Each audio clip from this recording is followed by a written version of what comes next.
So my name is Sharon Rieger, and I really appreciate everybody who's here. I really didn't know if anybody would come, so thank you for being here. And I've been on the Drupal circuit for a while. I've been in web professional business in a lot of different capacities, from graphic design to designer, front end stuff mostly, site building, project management, probably a good 12, maybe 12 plus years. And currently I am studying in a full stack web development program, which I'm super excited about because I've wanted to be a developer my whole life. Because I just thought they were rock stars, and I never thought that I could do it. And there's been so much hype about women getting into technology and how you can be a developer. So I got on that bandwagon, and I've always been a learner my whole life. I've loved to learn, and then I've gotten, yay, go for it, celebrations, support all my life. And I've gone back to school at different stages of my life. And recently, the company that I work for was acquired, and I find myself looking for a new job. And my younger brother, who I love dearly, good 10 years younger than me, calls me up and asks me, because this program was expensive that I'm in, this development program. He says, Sharon, why on earth would you spend money for this program? Why are you going back to school at your age? No one is going to hire you. They're going to hire somebody younger than you, somebody in their 20s. Wow. Way to go, bro. I know he thought he was being helpful, but it crushed me. Because I need to build up my steam. I need encouragement every once in a while. I'm like anybody else. And so I was angry, and I said a lot of things. And then afterwards, I decided to submit a proposal for a session on ageism. The email came for asking call for speakers at the very same time. So I'm definitely not an expert in the subject, and I wonder if there have been many people in this room who have been hearing a lot about ageism and including different generations, diversity. I know we're hearing a lot about diversity, which is great, but have we heard much talk about ageism? You have? Good. Okay, so you may know more than me on this topic. So this is to be really just an initiation of conversation in this sector, in technology, and you take it elsewhere as well. And it's meant to just acknowledge that there is a problem, and that as a community we're really good at working together. So as a community, doing things to sort of promote other people who need to be promoted. It's to give people courage who need it, and it's to teach all of us about ageism, because ageism goes all the way around. It's not just the people over a certain age, it's the people under a certain age, of which I am guilty for as well. I mean, I have been an ageist my whole life until recently. I'm trying to be more sensitive, but I didn't think it was harmful. I really didn't. I thought I was paying people a compliment. You look really good for your age. That's not a compliment. How about you look very good? That's a full sentence, right? You can stop right there. And even with people who are much younger than myself, just assuming, like, oh, this should be easy for you. They may not know technology. And as we know, sitting in this room right now, that there's a huge diversity in the type of people who come into technology, right? So you can't just put a group of people into one category. And so ageism is pretty easy to understand. It's, grouping people and thinking, just because you're in this group, you're like everybody else in that group. But there's also some subtleties that I wasn't aware of that I found very interesting during my research. And I also want to say that this is sort of controversial. And there are people who aren't going to agree with something that I say, and that's okay. And there may be people who, please tell me if I offend anybody, please tell me. I want to know. I'm going to try not to. I'm being really good. Trying to be aware of other people in the room. And so if somebody has a comment today, I would appreciate any input or any questions, but I just ask that the rest of us, even if it riles you up or you're passionate about their response, just give that person space, no cross-talking, let them say what they have to say. Don't call them out on anything, okay? It's just a friendly conversation. And I don't think it's going to get that like that, but I just feel like I have to say it. So that is why I'm talking to you today. All right, so the agenda for today is what is ageism, why talk about it today, what this talk is not, ageism's impact on health and economy, and the business benefits of having a multi-generational team, and maybe some next steps. And this is the part where I definitely encourage audience participation. Okay, so there's, ageism is a stereotyping and discrimination based on a person's age. Have we seen some of these before? We're all too something or not enough of something in society, but too old to learn to program? No, I'm not. Too young to run for office? Bad with technology? Too young to lead? Too old to run for office? Entitled. Those are just a few of the stereotypes or things that people say and they don't even realize it. And ageism has a local and global impact. And it really is a human right to be treated and given the same opportunities based on your abilities and not to be judged or excluded, not to be invisible, not to be around condescending people because, you're on Twitter. It's just a basic right to be treated fairly and for us to be represented no matter what our age is. Age doesn't matter. It's really relative. And so, why talk about ageism when there's so many other really important issues in this world? People are dying. People are being killed. There's so many issues. There's racism. There's sexism. You name it. But what they're finding, and what I've noticed over the years, is that when other disempowered groups start to gain recognition and traction, footing, it can help amplify and empower other disempowered groups. So you're not taking away. We're not taking away from anybody. Okay, so if it wasn't for civil rights, or people really looking at the first time about human rights in that time, that's bringing up a subject, and more people are getting on board saying, yeah, what about me? What about me? What about that?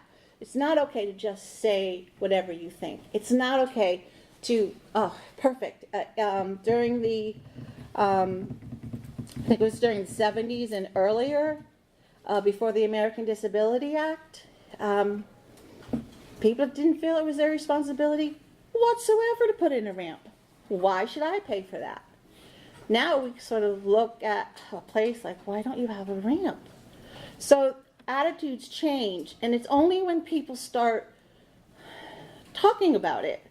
And maybe we have to be real loud at first. Maybe we come from this end of the pendulum all the way over to this end. And then maybe it's the fact that when people start to see it and hear it, it becomes more real. We can bring it into the focus. So that's why I do not believe that ageism is a cause that's going to take away from any other cause. So we could call it generational diversity. When we talk about diversity in the workplace, and in lots of places, right now we're really talking about women. Why? Why is diversity helpful? So anybody just shout it out. Why is diversity helpful to the business, not just the individual? Level of experience or even perspective. Mm-hmm. Different. is different, and different things, like talking about the user experience and stuff, where, if you have just a certain group of people, they come from that world, and that's what they're going to see. They're not going to see the other stuff. So it's not just a moral thing, it's a business practice that needs to be looked at. And so I'm a woman, and I'm benefiting from all of this women in technology, but really nobody is looking at women my age to help promote. It's young girls, or it's women of color, and those are all great, and I support them as well. But I'm at a disadvantage, I feel, maybe not as much as anybody else, but I'm at a disadvantage being a woman and being over 40. So I have a lot to add about my age, what I've been through. I've had different life experiences. My culture has been a little bit different. So, and the same for somebody who's younger, a lot younger than me. But for some business incentive here, I don't know if there's any hiring managers, but hey, you know what? Older consumers are boosting the market for tech. Okay? I get a lot of my information from AARP, AARP. I don't even know what it stands for, but it's American Association of Retired Persons, but they no longer do that. It was originally they don't do that? Association of Retired Persons, but now they don't want to call it, and now it's just AARP. Okay, so they have so many great websites, website articles, and they also have a lot of videos that are really interesting, and so I take a lot of my information from them. And so, look at these facts. Americans 50 and older are a rapidly growing market for all technology uses. So, technology's been around for a while, and people are using it. It's not just a certain group anymore. Yes? So one data point, I work with a lifelong learning program in Worcester, and we send out a series of newsletters and blogs and so on. 45% of the emails that are read on mobile devices. So either tablet or phone, for a demographic that is median age probably 75. Uh-huh. So the market is there, people are using these products, and it's no, and this is astonishing transformation over the last 5 to 7 years. Mm-hmm. Watching these folks really embrace mobile technology as an integral part of their lives. Yes, true. And to your point as well, is that people are resilient. They learn, they grasp, they catch on. If you've, like, I remember my mother's doctor saying to me, octogenarians are pretty badass. They've lived to this long. They've had to adapt. Do you know how many things they've had to adapt to and learn how to do just to be, functioning? And so it's not, I get a little perturbed when all I see for mobile advertisements is the young college students with the big white teeth and the smile and the youth and all of that. Because you know what? If this is true, it doesn't really target the right people. And so why not? Maybe if there were people older of a certain age on that design team, maybe this point would have been brought up.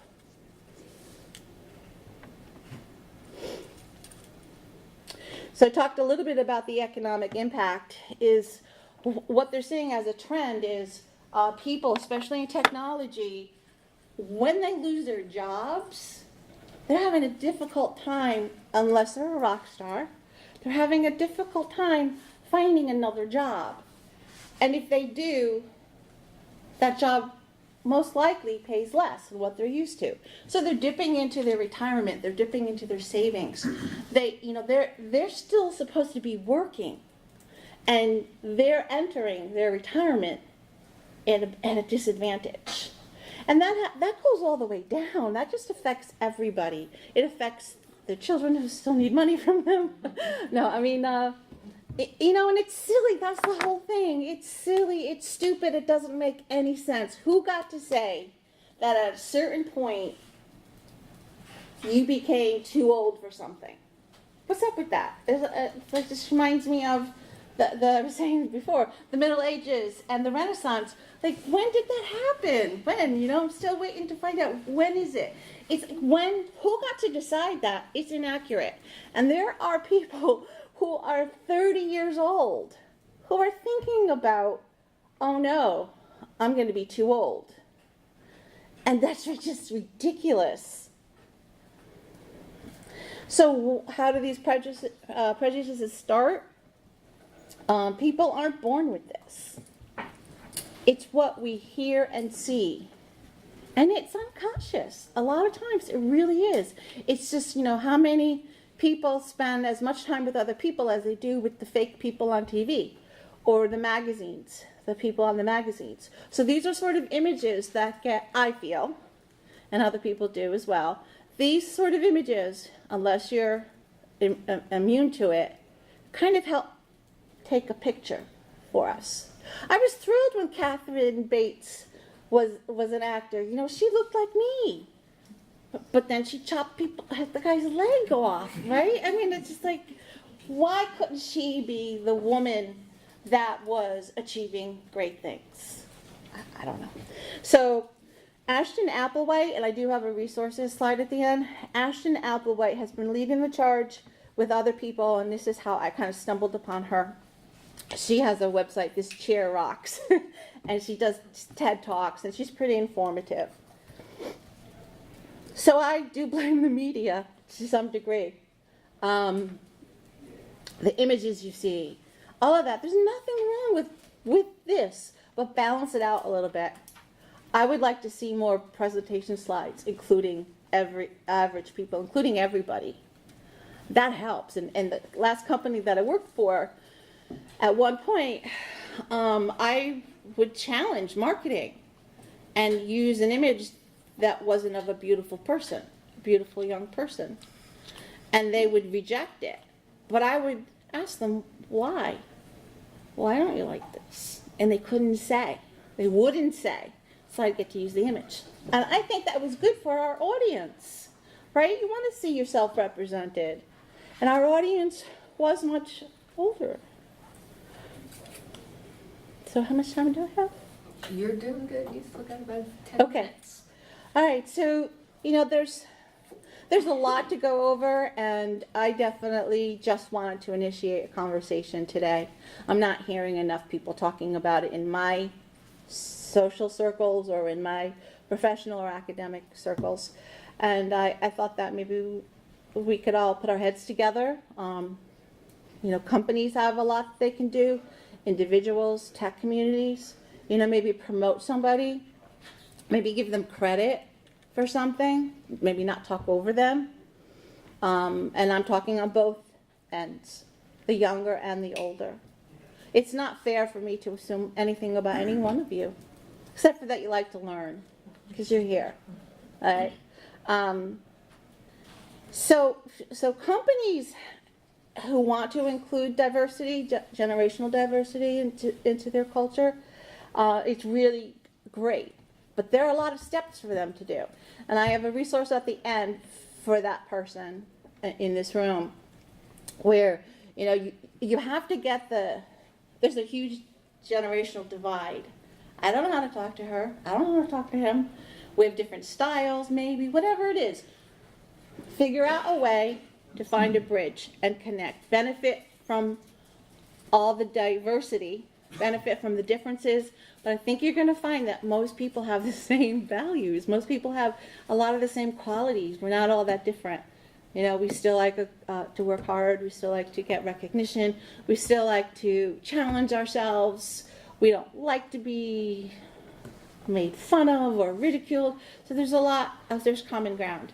I wanted to quick go over something. I don't know that you can read this, I'm sorry, but I was looking at something about young activists, and it was a lot of the young activists who have been, like Parkland,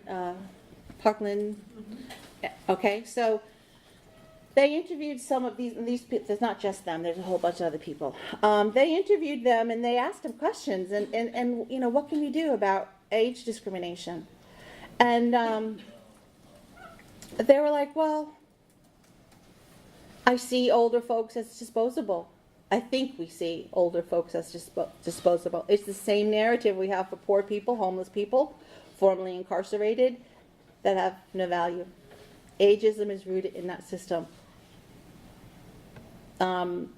Wolf, not too long ago people lived until their 60s. Now you're hearing 40 is the new 30. So we're living a lot longer. So we can't go through all our resources and all our use, you know, too quickly. Overall, young people think older generations are apathetic. They feel completely other when older. Oh, they feel bad. I did this wrong. So, you know, they don't like the eye rolling, you know, and nobody likes the eye rolling. And I've done this, you know, I have, and I don't mean to. So I have to change my mindset. You know, all you do is get on Twitter all day. And then this guy Jackson says, you know, I feel like I need a mentor. I'm just getting into this job of mine. I need a mentor. So mentor him, but let him mentor you as well. Because, you know, we learn things from people of all different ages and backgrounds. I started going to a co-office, leasing co-office space to be around people and to learn things and be apprised of events. And it's actually an entrepreneur hub, really. That's who's attracted to it. And there are people from all ages. There's a lot of very young people who are just kicking it. You know, they're doing so well. They're raising their venture capital. And just as an experiment, I say hello to them when we pass each other in the hall, and I ask them about themselves. And they don't mind talking to me. And we share. We have mutual things to discuss. And then there's an 84-year-old man who I like to talk to as well because, you know, he was an ethics professor. He also worked with studies for the brain. And now he's doing something with gas, helping research on that. And he said to me, why would you want to find a job? You should work for yourself. That's the way to go. And that is a new model that some of the people over a certain age group are saying, I can't find a job, I'm just going to work for myself.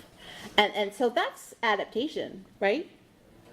And because they're not ready to retire in the traditional sense. Maybe they want to go on with a different career. We're living longer, we're healthier. And, you know, this man was just very, very, very interesting. And he kept checking in with me, saying, is this interesting? I was like, yeah, it is. It is.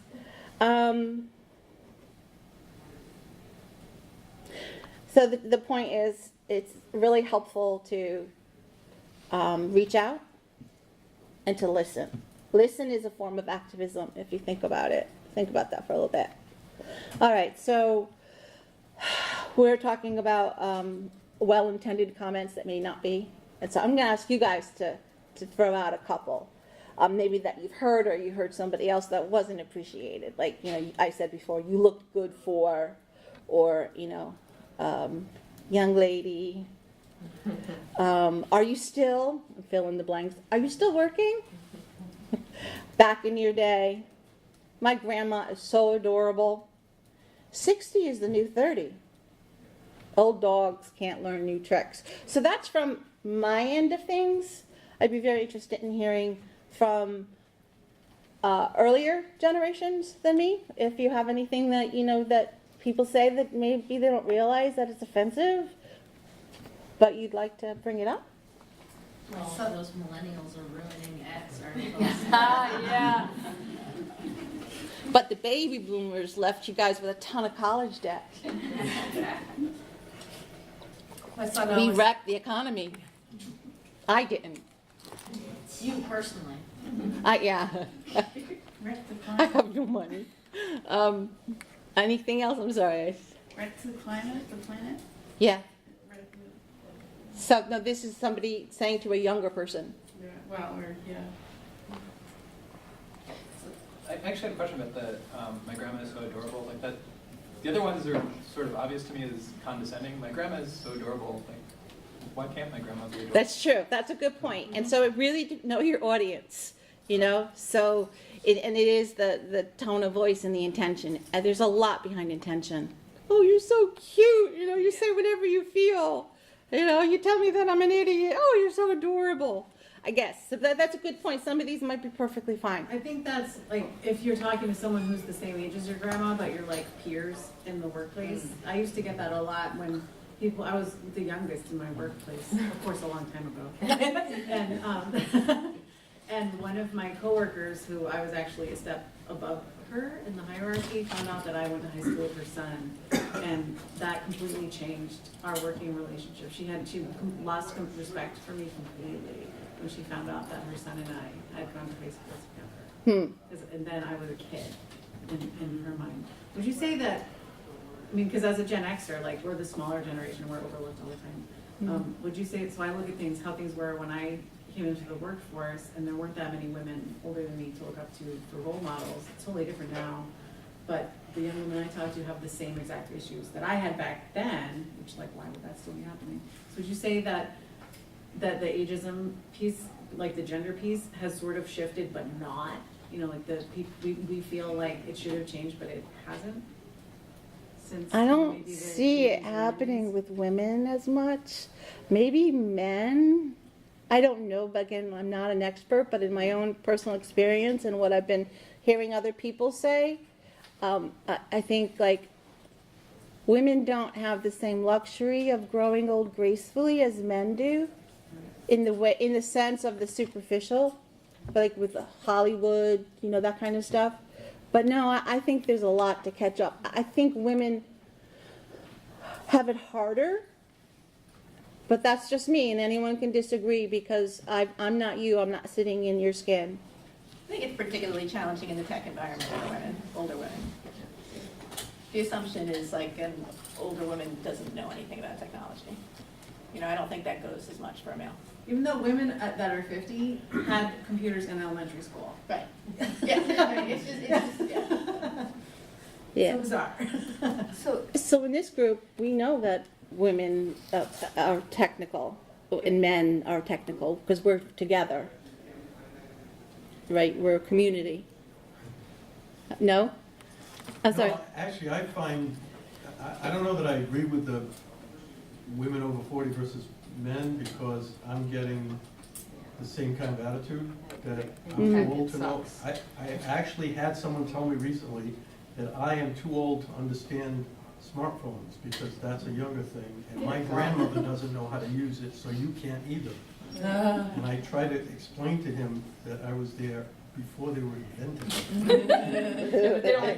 Actually, I do it without feeling bad. My joke is, no, I've been in computers since they were kerosene powered, so I know. So you could direct them to ARP's facts about how the consumers for smartphones and stuff are, you know.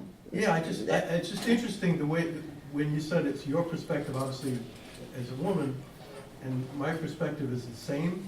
And the interesting thing, when I read the description of this, my first thing was, oh good, I can go and talk about how I just had a milestone birthday recently too, which doesn't help me. Happy birthday. But I saw that and I said, oh good, I can go and you know, get some more input on it. And then when I read the description, it was like women over 40, and I went, wait a minute, how is age going to be that different from women and men? And how is subclassifying it helping the overall problem of ageism? You're right. Well, thank you. No, you're right. You're So right. I am 62 years old and I'm proud of it. I started coding in 1980. Yes. So I've done mainframes, minis, Macs, and I'm a React Native coder now. I'm still a coder. I've been a CIO, a CTO, and I cannot get a job for love nor money. So I propose, so I started my own company. So Galactic Smarties, if anybody's interested. But what I see is the same thing happening to young people, just as you've identified, and that I see natural allies of the older generation because we have too much experience, right? And the younger generation that are stuck in that thing about like, they only want to hire somebody with 1 or 2 years of experience, but how the hell am I going to get that? So I personally am working with a young man who's on the autism spectrum because no one would hire him, and so I could afford him. And it's awesome, and he's young, but I think that there's an opportunity across generations that maybe needs to be initiated by we older ones because we have more confidence and experience, and I think that that would be an awesome unifying thing to get behind. And to follow on that, I think something we can do, I get in conversations with like my colleagues, maybe my friends from college, we get back together, and then, we wind up talking about work, we all studied a similar path, like we all kind of talk about, where we are career-wise. And I have this one friend who's constantly like, complaining to me about these women in our office, these millennials, they're so, they don't know anything. And I just have to straighten her out and be like, look, I love working with millennials. I think they're great. I think there's so much I can learn from them. There's so much that they can teach me. I can teach them. There's a great, and just shutting that conversation down and saying like, I don't accept that. And saying, no, that's not okay to talk like that. And I see a lot of great advantages, and there are way more pluses. And that's, I think, a way we can lead, because we have a little bit more agency and a little bit more power. And sure, this is like in a social situation, but if you're at work and you're hearing those conversations too, you should shut them down, because they're not helpful. That's good, exactly. Millennials are approaching 40 now, and it's not like they're that young. So if they can future-proof for themselves, right? Wouldn't it be great if we could figure this out before they're a little bit older? I have a character defect, So and that was, by the way, was my alarm. it's, oh, okay, just 7 leaving minutes, this one. 7 minutes. I have this character defect, and it came out today, as I'm talking about that, I'm gonna be talking about this. I suddenly took on this very, I know everything role, and that's something I have to watch, because I don't. But I know a lot about certain things, and maybe that's my way of, feeling better about myself, or it's just so habitual, or I have to fight all the time and prove that I have a place at the table. I don't know, but sometimes admitting or just apologizing, there's nothing wrong with saying, I was an idiot, I'm sorry, or I didn't mean to say that, I didn't realize it was, insensitive. And from there, people can say, that's right, or not, but at least you acknowledged it and you gave them a little bit of credibility. Wow. So One more thing, Sharon, I want to add is that, like, as opposed to, like, a lot of people come to work or life or whatever from some position of privilege, right? But every one of us is going to face ageism, no matter what. Like, you could have every other privilege in the world, but everyone has ageism. So it's something that everyone at the end of the day should be interested in combating. Right, and it is a moral thing as well. And I'm not done yet. I plan to, when I do officially retire, in a Spanish-speaking country to brush up on my Spanish. Maybe it's Colombia, I don't know, but I'm not done yet. I'm never going to be done.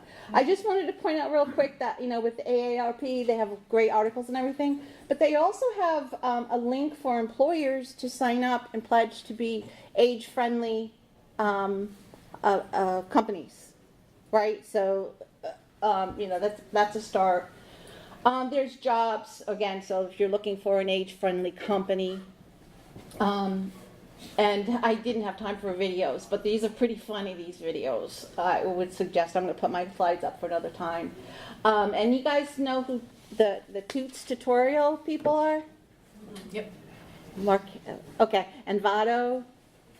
They actually have a whole section on if you want to build generational diversity or any other type of diversity in the workplace, there are some steps to take. You can't just have a good heart, and thunder under your feet. There are things that they've tried and have worked, and you need to sign roles and all that kind of stuff.